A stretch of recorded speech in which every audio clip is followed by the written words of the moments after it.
नमस्कार दोस्तों, स्वागत है आपका स्टडी विद वीके सर पर।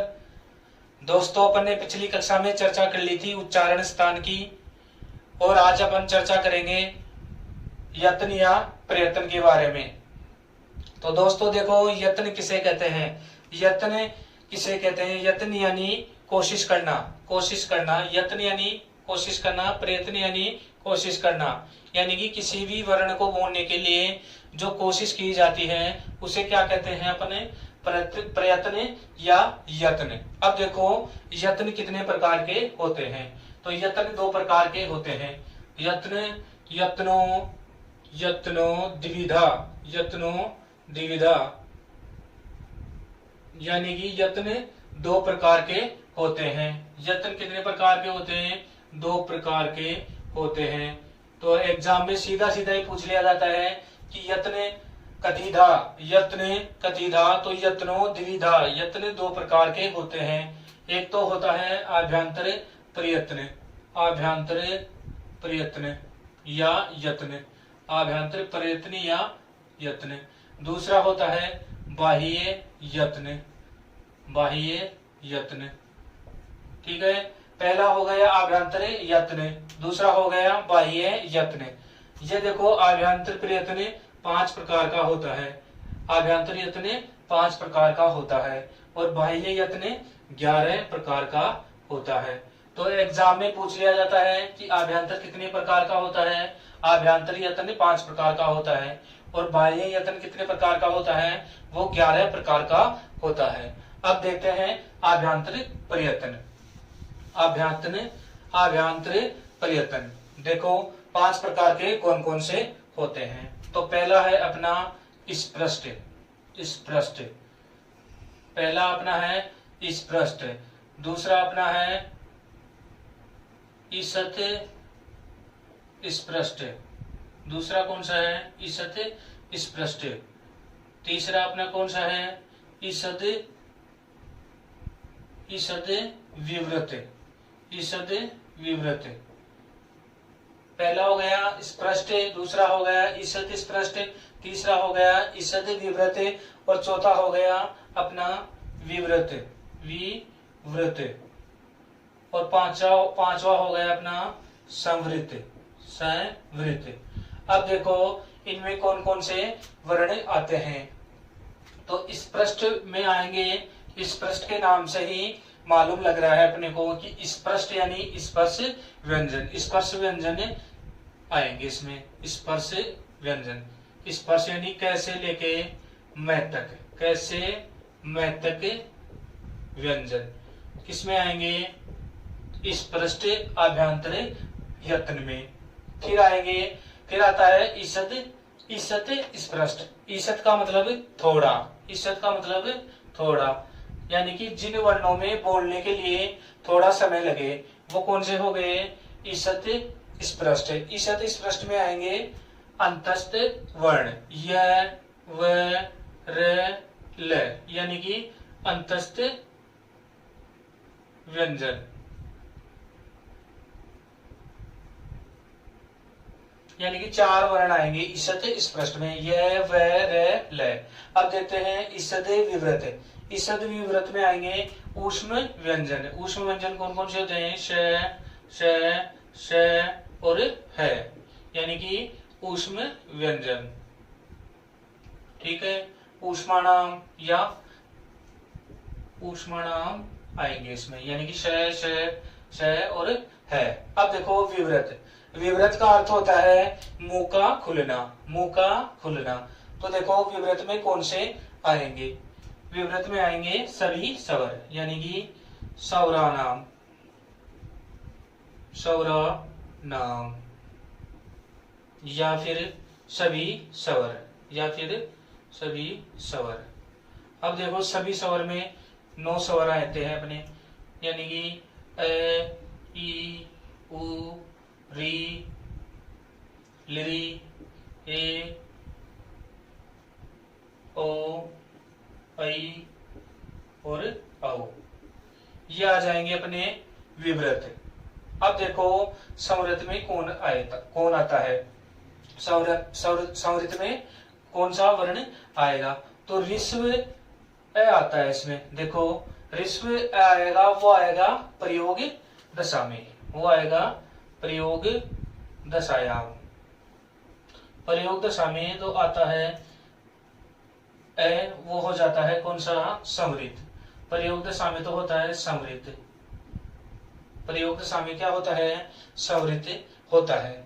और प्रक्रिया दशा में क्या होता है, प्रक्रिया दशा में होता है, देखो समृद्ध ऋस्वाकार से प्रयोग दशायाम। प्रक्रिया दशा में होता है विवृत, प्रक्रिया दशा में होता है विवृत, और प्रयोग दशा में होता है समृद्ध। यानी कि प्रक्रिया दशा में, प्रक्रिया दशा में होता है आभ्यंतर प्रयत्न, इसका विवृत। ठीक है, जैसे प्रयोग दशा में देखते हैं, प्रयोग दशा में, प्रयोग दशा में जैसे राम है या कृष्ण है। राम में ए मिला हुआ है, मैं में ए है, तो ये ए है प्रयोग दशा का है, और कृष्ण में ए मिला है, ये प्रयोग दशा का है। अब देखते हैं प्रक्रिया दशा में। प्रक्रिया दशा में देखो मुर प्लस अरि, तो इसका हो गया मुरारी, यानी कि ए प्लस ए, ये क्या हो गई, प्रक्रिया दशा हो गई। तो प्रक्रिया दशा में क्या आ जाएगा, विवृत आ जाएगा। ये तो हो गए अपने आभ्यंतरिक प्रयत्न। अब चर्चा करते हैं अपने बाह्य यत्न के बारे में।